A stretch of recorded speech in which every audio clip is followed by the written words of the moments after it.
എല്ലാവർക്കും നമസ്കാരം. തൃശ്ശൂരിൻ്റെ ഈ സാംസ്കാരിക തലസ്ഥാനമായ തൃശ്ശൂരിൽ കഴിഞ്ഞ 38 വർഷമായിട്ട് പ്രവർത്തിച്ചു വരുന്നൊരു സംഘടനയാണ് തൃശ്ശൂർ നാദബ്രഹ്മം ഫൗണ്ടേഷൻ. നിങ്ങൾക്ക് എല്ലാവർക്കും അറിയാം, വർഷത്തിലൊരു 4-5 പത്രസമ്മേളനങ്ങൾ നമ്മളിവിടെ നടത്താറുണ്ട്. ധാരാളം സംഗീത പരിപാടികളും കാരുണ്യ പ്രവർത്തനങ്ങളും നമ്മൾ ചെയ്യുന്നുണ്ടെങ്കിലും പ്രധാനമായിട്ട് നമ്മൾ ലോക സമാധാനത്തിനും ഭാരതത്തിൻ്റെ അഖണ്ഡതയ്ക്കും വേണ്ടി കഴിഞ്ഞ 36 വർഷങ്ങളായിട്ട് തുടർച്ചയായിട്ട് ഗുരുവായൂർ മേൽപ്പത്തൂർ ഓഡിറ്റോറിയത്തിൽ പ്രഗത്ഭരായ പല സംഗീതജ്ഞരും അതിൽ പങ്കെടുത്തിട്ടുണ്ട്. പിന്നെ നാദബ്രഹ്മം ഫൗണ്ടേഷൻ്റെ നമ്മുടെ കുടുംബാംഗങ്ങൾ രാവിലെ മുതൽ വൈകുന്നേരം വരെ അവിടെ ഗുരുവായൂർ സംഗീതാർച്ചന, ഭഗവാന്റെ നാമങ്ങൾ ലോകസമാധാനത്തിന് വേണ്ടി നടത്തി വരുന്നു. അത് പതിവ് പോലെ തന്നെ മുടങ്ങാതെ 37ാമത്തെ വർഷമാണ് ഈ സ്വാതന്ത്ര്യ ദിനത്തിൽ ഗുരുവായൂർ വെച്ചത് നമ്മൾ നടത്തുന്നത്. ദേവസ്വം ചെയർമാൻ ശ്രീ AV ഗോപിനാഥ് അവർകളാണ് നിലവിളക്ക് കൊളുത്തി ഈ പരിപാടി ഉദ്ഘാടനം ചെയ്യുന്നത്. ഈ സംഗീതത്തോടൊപ്പം തന്നെ ജീവകാരുണ്യ പ്രവർത്തനങ്ങളും സമന്വയിപ്പിച്ചുകൊണ്ടാണ് ഈ നാദബ്രഹ്മം ഫൗണ്ടേഷൻ ധാരാളം ജീവകാരുണ്യ പ്രവർത്തനങ്ങൾ നമ്മൾ ഇതുവരെ നടത്തി കഴിഞ്ഞു. വർഷത്തിൽ പല ഘട്ടങ്ങളിലായിട്ട് നമ്മൾ ചെയ്യാറുണ്ട്. സംഗീതം മാത്രമല്ല, കലാകാരന്മാരുടെ ഈ കൂട്ടായ്മ, അതിനും കൂടി പ്രാധാന്യം നൽകിക്കൊണ്ട് നടന്നു വരുന്ന ഒരു സംഘടനയാണ് നാദബ്രഹ്മം ഫൗണ്ടേഷൻ. അതുപോലെ തന്നെ നമ്മൾ ജനുവരി 26-ന് ജയ് ജവാൻ ജയ് കിസാൻ എന്ന പരിപാടി പട്ടാളക്കാരെ നമ്മൾ അവർക്ക് ഉള്ള ഇത് കൊടുത്തുകൊണ്ട് നമ്മൾ ചെയ്യുന്നുണ്ട്. മാതൃവന്ദനം, അങ്ങനെ പല പരിപാടികളും ഒരു വർഷത്തിൽ തുടർച്ചയായിട്ട് 8-10 പരിപാടികൾ നമ്മൾ തൃശ്ശൂർ ചെയ്യുന്നുണ്ട്. ഇത് മാത്രമാണ് നമ്മൾ മേൽപ്പത്തൂരിൽ വെച്ചിട്ട് ഗുരുവായൂർ വെച്ചിട്ട്, അത് അന്ന് അവിടെ വെച്ച് തുടങ്ങി. അതുകൊണ്ട് ഇപ്പോഴും അത് മുടങ്ങാതെ ആ ഭഗവാന്റെ മുമ്പിൽ വെച്ചിട്ട് നമ്മൾ ലോകസമാധാനത്തിന് വേണ്ടി ചെയ്തുകൊണ്ടിരിക്കുകയാണ്. ഈ വർഷവും ഈ സ്വാതന്ത്ര്യദിനത്തിൽ രാവിലെ തൊട്ട് വൈകുന്നേരം വരെ നമ്മൾ അതിൽ പ്രഗത്ഭരായിട്ടുള്ള പല കലാകാരന്മാരെയും, ഇപ്പോൾ കൈതപ്പുറം ദാമോദരൻ നമ്പൂരി, ദക്ഷിണാമൂർത്തി സ്വാമി, അർജുനൻ മാഷ്, P Susheela, Perumbavoor G Raveendranath, M Jayachandran, Kavalam Sreekumar, അങ്ങനെ തുടങ്ങി പല പ്രഗത്ഭരായ TS രാധാകൃഷ്ണജി, അവരെയൊക്കെ നമ്മൾ അവിടെ ഓണർ ചെയ്തിട്ടുണ്ട്. അവരൊക്കെ വന്ന് അവിടെ പാടിയിട്ടുമുണ്ട്. അപ്പോൾ ഈ പ്രാവശ്യത്തെ പരിപാടി വിജയപ്രദമാക്കുവാൻ വേണ്ടിയിട്ട് നിങ്ങളുടെ എല്ലാവരുടെയും സഹകരണം പ്രതീക്ഷിച്ചുകൊണ്ട് ഞാൻ നിർത്തുകയാണ്. വളരെ ഭംഗിയായിട്ട് നടക്കട്ടെ എന്ന് എല്ലാവരുടെയും പ്രാർത്ഥന നമുക്കുണ്ടാവണമെന്ന് പ്രതീക്ഷിച്ചുകൊള്ളുന്നു. വേറെ എന്തെങ്കിലും ഉണ്ടെങ്കിൽ ചോദിക്കാം. ഓഗസ്റ്റ് 15 നമ്മൾ ലെറ്റർ കൊടുക്കും. ഫെബ്രുവരി ആകുമ്പോൾ നമ്മൾ ആസ് യൂഷ്വൽ ലെറ്റർ കൊടുക്കും. 2 മാസം മുമ്പേ പൈസ അടച്ച് നമ്മൾ ബുക്ക് ചെയ്യും. അതിപ്പോൾ അവർക്ക് അറിയാം, അവരുടെ ഇതിലും ഇത്ര വർഷങ്ങളായിട്ട് ഇങ്ങനെ നടത്തുന്നതുകൊണ്ട് നമ്മുടെ ലെറ്റർ കണ്ടു കഴിഞ്ഞാൽ അവർ ഫയല് ചെക്ക് ചെയ്യുമ്പോൾ നമ്മൾ മുടങ്ങാതെ എല്ലാ വർഷവും ഇങ്ങനെ നടത്തുന്നു പറയുമ്പോൾ നമുക്കൊരു ദേവസ്വത്തിൻ്റെ ഒരു സഹകരണം നമുക്കില്ലെങ്കിൽ ഇത് ചെയ്യാൻ പറ്റില്ല. കാരണം ഇത്രയും സമയം ഒരുമിച്ച് മേൽപ്പത്തൂര് തരിക എന്ന് പറഞ്ഞാൽ അത് അങ്ങനെ പെട്ടെന്ന് അത് കിട്ടില്ല. ഇളവൊന്നുമില്ല. നമ്മൾ കറക്റ്റ് ആ ടൈമിനുള്ള പൈസ അടച്ചിട്ട് തന്നെയാണ് GST അടയ്ക്കും. അതൊക്കെ അവർ പറയുന്ന മാതിരി ചെയ്യും. ബട്ട് ഇത്രയും സമയം നമുക്ക് ഒരുമിച്ച് തരുന്നത് നമ്മൾ ഈ ചെയ്യുന്ന സത്കർമ്മം എന്താണെന്നുള്ളത് അവർക്ക് മനസ്സിലായതുകൊണ്ട് ഇതിന് മുമ്പുള്ള ചെയർമാൻമാരായാലും അല്ലെങ്കിൽ അഡ്മിനിസ്ട്രേറ്റർ ആയാലും കമ്മിറ്റി ആയാലും വളരെ നല്ലൊരു സഹകരണം. അല്ല, അവരുടെ സഹകരണം ഇല്ലാണ്ട് നമുക്കിത് ചെയ്യാൻ പറ്റില്ല. അപ്പം അവരുടെയും കൂടി സഹകരണത്തോടു കൂടിയിട്ടാണ് ഇതിങ്ങനെ ഭംഗിയായിട്ട് നടന്നുകൊണ്ടിരിക്കുന്നത്.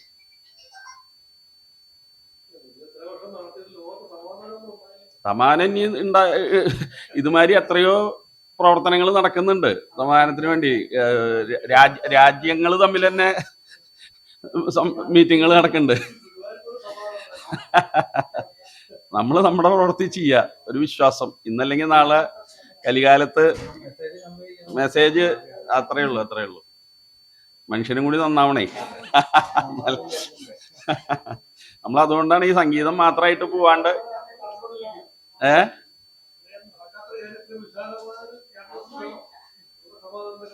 അതല്ല, അത് നമ്മൾ ഇത്ര വർഷം നടത്തിക്കൊണ്ടിരിക്കുമ്പോൾ ഇന്നല്ലെങ്കിൽ നാളെ അത് നടക്കും എന്നുള്ളൊരു വിശ്വാസം അത്രയേ ഉള്ളൂ. കൈകാലാണ് പക്ഷെ നമ്മൾ ഈ സംഗീതജ്ഞന്മാരാണെന്ന് പറഞ്ഞ് ഈ സംഗീതം മാത്രമല്ലാണ്ട് അതുകൊണ്ടാണ് ഈ കുറെ നല്ല കാര്യങ്ങളും ജീവകാരുണ്യ പ്രവർത്തനങ്ങളും എല്ലാം കൂടി അങ്ങനെ ചെയ്യാനുള്ള ഇങ്ങനെ ഒരു പ്രചോദനം വന്നത്. സത്കർമ്മങ്ങളും പട്ടാളക്കാരെയൊക്കെ ആദരിക്കണം എന്ന് പറഞ്ഞാൽ അതൊന്നും ഈ ഇതിനോട് ബന്ധപ്പെട്ടല്ല. പക്ഷെ നമ്മളെ എല്ലാ മേഖലകളിലും അതിൻ്റെതായിട്ടുള്ള പ്രാധാന്യം കൊടുത്തുകൊണ്ട് ഇപ്പൊ കഴിഞ്ഞ പ്രാവശ്യം മാതൃവന്ദനം വളരെ ഗംഭീരമായിരുന്നു. മനസ്സിലായില്ലേ? ടൗൺ ഹാളിൽ ഫുൾ പാക്കഡ് ആയിരുന്നു ഓഡിയൻസ്. കുറെ അമ്മമാരെ നമ്മൾ ആദരിച്ചു. 38 അമ്മമാരെ നമ്മൾ അവരെ ആദരിച്ചു. മേയറാണ് ഇനോഗ്രേറ്റ് ചെയ്തത്. അപ്പൊ അങ്ങനെയുള്ള കുറെ പ്രോഗ്രാംസ് നമ്മൾ ചെയ്യുന്നുണ്ട്. അതിൽ പ്രാധാന്യമായിട്ട് ഈ ഓഗസ്റ്റ് 15 നമ്മൾ ഇത്ര വർഷം മുടങ്ങാതെ സ്വാതന്ത്ര്യദിനത്തിന് ചെയ്തുകൊണ്ടിരിക്കണമെന്ന് പറഞ്ഞു. അതെ അതെ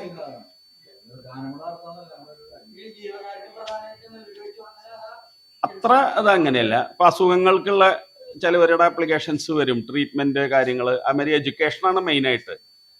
എഡ്യൂക്കേഷന് വളരെ സാധുക്കളായിട്ടുള്ളവർ ഇത് ചെയ്യും. പിന്നെ നമ്മുടെ ഗവൺമെന്റ് സ്കൂളുകളിൽ കഴിവില്ലാത്ത ചിലവർ ഇങ്ങനെ പറയുമ്പോൾ നമ്മൾ അവിടെ ഒരു 10-30 കുട്ടികൾക്ക് എന്തെങ്കിലും ഒരു വർഷത്തെ പഠന സൗകര്യങ്ങൾ. പിന്നെ ഈ അനാഥാലയങ്ങൾ അല്ലെങ്കിൽ വയസ്സായവരെ വൃദ്ധസദനങ്ങൾ അവിടെയൊക്കെ പോയിട്ട് നമ്മൾ അവരായിട്ട് ഒരു ദിവസത്തെ ഒന്ന് കൂടി അവർക്കുള്ള ഓണപ്പടുവ ഒക്കെ കൊടുത്ത് അവരുടെ ഒപ്പം ഭക്ഷണം കഴിച്ച് അന്നത്തെ ഫുൾ സ്പോൺസറിങ് നമ്മൾ ചെയ്ത് അങ്ങനെ കുറേ സ്ഥലങ്ങളിൽ നമ്മൾ ചെയ്യുന്നുണ്ട്. പിന്നെ ഇങ്ങോട്ട് ചില ഇത് വരാറുണ്ട് കുട്ടികളുടെ ഹയർ എഡ്യൂക്കേഷന് വേണ്ടിയിട്ടും. തൃശ്ശൂർ ജില്ലയിൽ. അപ്പം അങ്ങനെ വരുമ്പോൾ നമ്മൾ അതിന് വേണ്ട സൗകര്യങ്ങൾ നമ്മൾ ചെയ്ത് അവർക്കുള്ള എഡ്യൂക്കേഷൻ അതൊക്കെ നോക്കി കൊടുക്കാറുണ്ട്.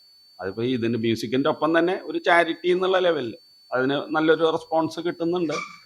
നമ്മൾ അതിനുവേണ്ടി വേറെ കളക്ഷനോ കാര്യങ്ങളോ ഒന്നുമില്ല, നമ്മൾ തന്നെ അങ്ങോട്ട് ഇങ്ങോട്ടൊക്കെ സഹകരിച്ച് ചെയ്യും. അതിനും കൂടി ഒരു പ്രാധാന്യം വെച്ചുകൊണ്ട് വെറുതെ ഇങ്ങനെ ഒരു കലാസംഘടന എന്ന് പറഞ്ഞിട്ട് നമ്മൾ ഈ കുറേ പ്രോഗ്രാം നടത്തുന്നു, അതിലൊരു സാറ്റിസ്ഫാക്ഷൻ കിട്ടണമെന്നല്ലാണ്ട് നമ്മൾ അതിൻ്റെ ഒപ്പം തന്നെ മറ്റുള്ളവർക്ക് കൂടി ഒരു പ്രചോദനം കിട്ടാൻ വേണ്ടിയിട്ട്.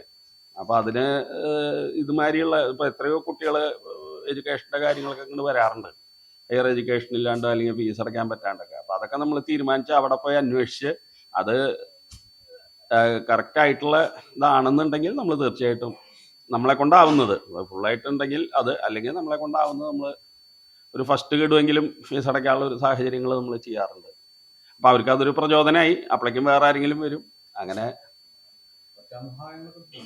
നമ്മളെ കൊണ്ട് പറ്റുന്ന സഹായങ്ങൾ അത് നമ്മൾ അങ്ങനെ ചെയ്യാറുണ്ട്. പിന്നെ ജൂണിൽ ഈ സ്കൂൾ തുറക്കുന്ന സമയത്ത് കുറച്ച് സ്കൂളുകളിൽ നമ്മൾ പോയി അപ്ലിക്കേഷൻ അവരോട് റിക്വസ്റ്റ് ചെയ്യും. ആരെങ്കിലും ഇങ്ങനെ തീരെ കഴിവില്ലാത്ത കുട്ടികളുണ്ടെങ്കിൽ അവരോട് നമുക്കൊരു 1 ഇയറിനുള്ള അവരെ ബുക്സും ബാഗും ഫീസോ അല്ലെങ്കിൽ അങ്ങനെ എന്താ വെച്ചാൽ നമ്മൾ ചെയ്യാമെന്ന് പറഞ്ഞു. അപ്പോൾ അവർ സെലക്ട് ചെയ്തിട്ട് ഒരു 10-20 കുട്ടികളുടെ സ്കൂളിൽ നിന്ന് കിട്ടാറുണ്ട്. കിട്ടുമ്പോൾ നമ്മൾ അവിടെ സ്കൂളിൽ പോയിട്ട് അതിനൊരു ഫംഗ്ഷനായിട്ടൊന്നും വെക്കില്ല, കാരണം അത് കുട്ടികൾക്കൊരു ബുദ്ധിമുട്ടാവും. അവരിങ്ങനെ പൈസ ഇല്ലാണ്ട് നമ്മൾ കൊടുക്കണമെന്ന് പറയാം. അപ്പോൾ അത് നമ്മൾ സ്കൂളിൽ കൊടുക്കും, അവരത് ആരും അറിയാതെ ഹാൻഡ് ഓവർ ചെയ്യും. അങ്ങനെ നമ്മൾ കുറേ ചെയ്യുന്നുണ്ട് അതിൻ്റെ ഒപ്പം. അപ്പോൾ ഈ മ്യൂസിക്കിൻ്റെ ഒപ്പം തന്നെ അത്തരം പ്രവർത്തനങ്ങളും കൂടി നമ്മൾ വർഷത്തിൽ ഇങ്ങനെ കുറേ അതും കൂടി ചെയ്യാറുണ്ട്. അപ്പോൾ അതൊക്കെയാണ് പ്രധാനമായിട്ട്.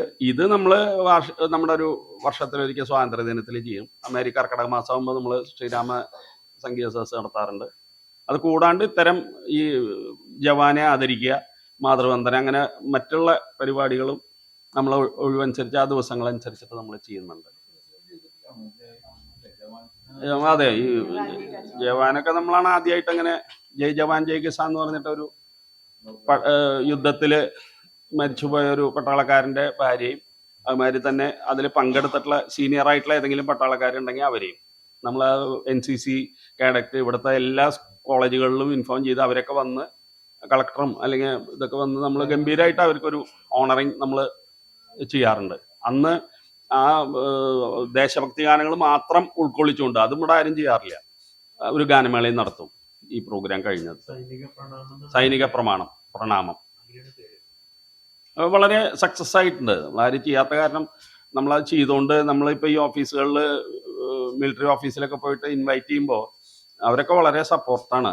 ആരും ചെയ്യണില്ല, നിങ്ങൾ അത് ചെയ്യണത് വലിയൊരു കാര്യമാണെന്ന് പറഞ്ഞിട്ട് നമുക്ക്, അതുകൊണ്ടാണ് നമുക്ക് വീണ്ടും വീണ്ടും ചെയ്യാനുള്ള പ്രചോദനം അഗൈൻ വരുന്നത്. ഇപ്പോൾ 2 വർഷമായി ഈ ജാനുവരി 26 നമ്മൾ ചെയ്യുന്നുണ്ട്. അത് എല്ലാ വർഷവും നമ്മൾ തന്നെ കണ്ടിന്യൂ ചെയ്ത് പോകണം എന്നുള്ള ഒരു മാതൃവന്ദനം കഴിഞ്ഞ കൊല്ലം ആദ്യമായിട്ട് ചെയ്തു. അതും നല്ലൊരു റെസ്പോൺസ് ആയിരുന്നു. അപ്പോൾ അത് എവരി ഇയർ അതിനോടൊപ്പം തന്നെ ഒരു ഗാനമേളയും വയ്ക്കും. അന്ന് ഈ അതിനോട് ബന്ധപ്പെട്ട ഗാനങ്ങൾ മാത്രം ഉൾക്കൊള്ളിച്ചുകൊണ്ട് നമ്മുടെ ഗായകരെല്ലാവരും ഗായികമാരും കൂടി പാടിയിട്ട് ആ മദേഴ്സ് ഡേ ആ സെയിം ഡേ തന്നെ കിട്ടി നമുക്ക്. അപ്പം അന്ന് തന്നെ നമുക്ക് ഭംഗിയായിട്ട് അത് 38 അമ്മമാരെ നമ്മൾ ഓണപ്പുടവയും അവർക്കൊരു ചെറിയൊരു എമൗണ്ടും ഒക്കെ കൊടുത്ത് നമ്മൾ ഓണർ ചെയ്തു ടൗൺ ഹാളിൽ. അവരെയൊക്കെ വീട്ടിൽ നിന്ന് കൊണ്ടുവന്ന് വണ്ടിയിൽ കൊണ്ടുവന്ന് തിരിച്ച് ഇവിടെ നിന്ന് കൊണ്ടാക്കി ആ പരിപാടിയിൽ പങ്കെടുപ്പിച്ച് എല്ലാം ചെയ്തു. അമരി ഹോസ്പിറ്റലിലേക്ക് അവർക്ക് ഒരു പ്രിവിലേജ് കാർഡ് നമ്മുടെ ഇതിൽ കൊടുത്തു. ദയ ഹോസ്പിറ്റല് കണ്ണിൻ്റെ ദൃശ്യം അവരായിട്ടൊരു ടൈപ്പിൽ. അപ്പോൾ അവരെ സംബന്ധിച്ച് അത് വലിയൊരു നല്ല കാര്യമല്ലേ. നമ്മളെ കൊണ്ടാവുന്നത് ഒരു ലിമിറ്റേഷനിൽ നമ്മൾ ചെയ്തു വരുന്നു ഇതുവരെ. അത് ഇനി കൂടുതൽ കൂടുതൽ ഭംഗിയായിട്ട് വേറെയും മേഖലകളിലേക്ക് പോകണമെന്നാണ് ആഗ്രഹം.